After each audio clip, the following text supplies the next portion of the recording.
I was in Indonesia recently, and I made mention of a point of a magician, a lady from Russia.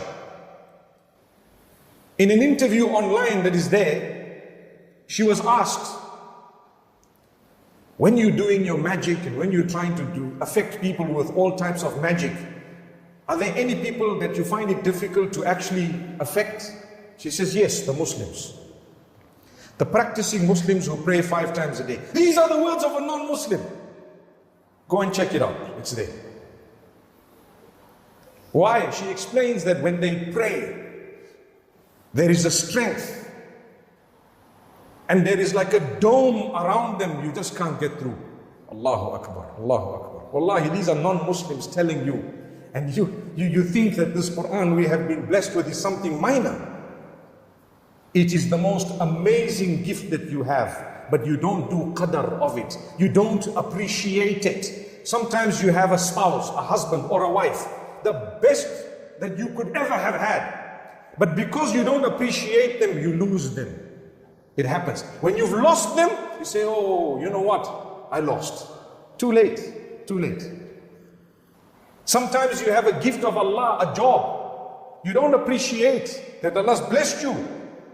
And you start dilly-dallying and you don't take it seriously and you lose your job. Allah says, I gave you.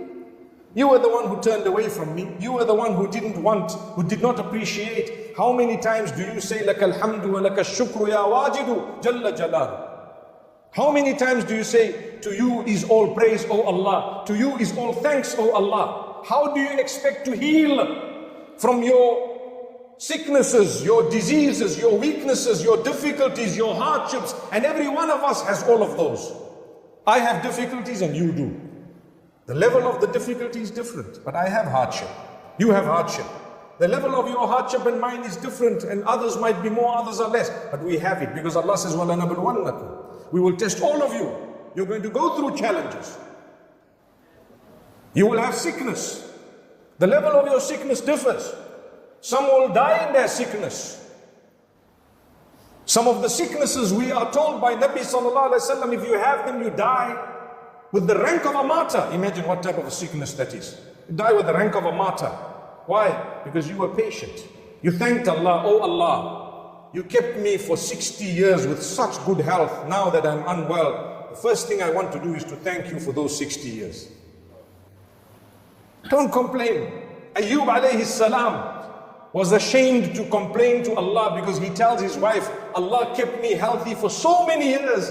I'm unhealthy for a short time. How can I make dua to him to tell him that, oh Allah, this and that? Subhanallah. Look at the level of love of Allah. He doesn't even want to complain, oh Allah, you've kept me in this condition, I'm still happy. We are not prophets of Allah. We are not Ayyub alayhi salam. So don't go back home and say, today we were told don't make dua. For us, you have a massive reward in calling out to Allah before you have the problem.